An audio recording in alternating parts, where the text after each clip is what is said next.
court ruled, quote, the government wanted to distinguish at the level of law enforcement between individuals based on their group affiliation. It was determined that by doing so, the government seriously harmed the rule of law and the principle according to which all individuals are equal before the law. And the ripple effect could be enormous here. Prime Minister Benjamin Netanyahu's tenuous grip on power largely relies on the backing of two ultra-Orthodox political parties.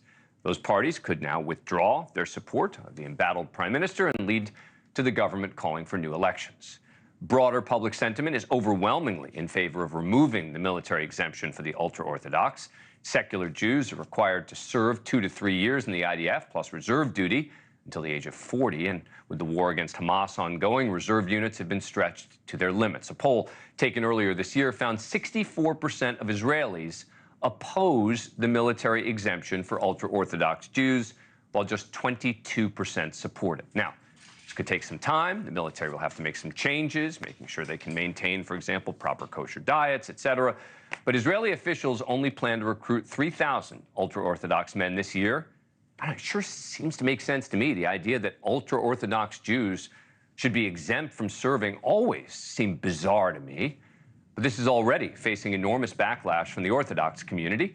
Joining us now is Rabbi Chaim Mentz, rabbi for the Chabad chapter in Bel Air. He opposes the High Court's ruling. Thank you so much, Rabbi, for coming on the program. Appreciate it. All right, so tell me why you disagree with the ruling.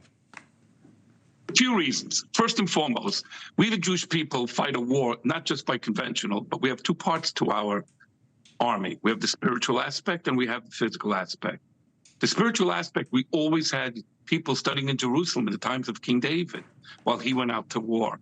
Study of Torah gives us the spiritual power.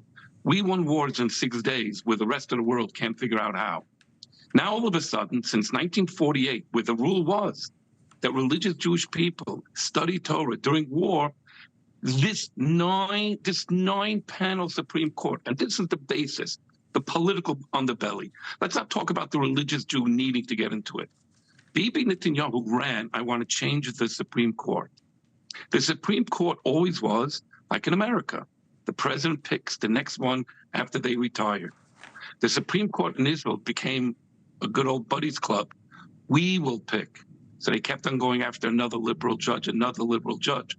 The religious Jew does not get a fair shake in Israel.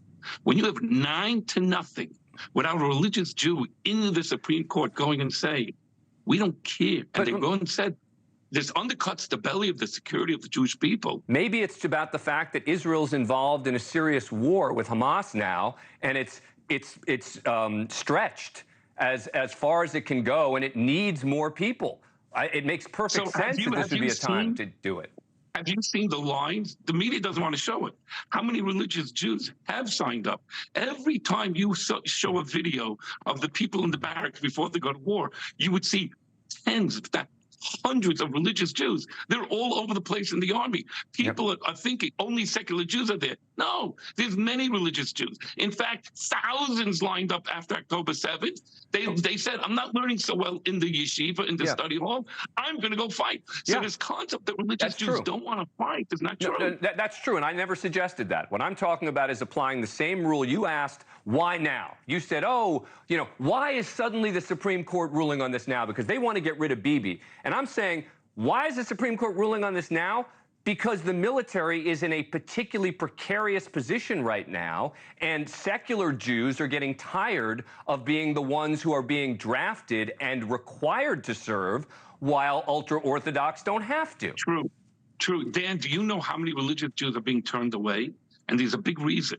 Because the moment you bring in religious Jews, there's a big expense of changing your kitchens to kosher. The military would rather spend their money on armaments. Also, religious Jews come in with a different mindset. When you have regular people, as it's been for the last 75 years, they are a concept of contain the enemy. Religious Jews go and say, there's no such thing as containment. They're the enemy, destroy them to the end. So the army does not want these conflicting philosophies in their war. So you got the Supreme Court on one hand saying, let's get them in. But then you have on the other hand, the army saying hold off. Final question. You got to realize something. This ruling is not going hand in hand with the way the IDF really want things to be. We need the spiritual front just as much as the physical front. By the way, honestly, you have no idea how many of the people from these yeshivas actually left to go fight in the war. I hear you. No, absolutely and true. it's a bigger percentage than 3,000. Thank you for watching. Go to newsnationnow.com to find NewsNation on your cable provider. And don't forget to click the red subscribe button below to get more of NewsNation's fact-driven, unbiased coverage.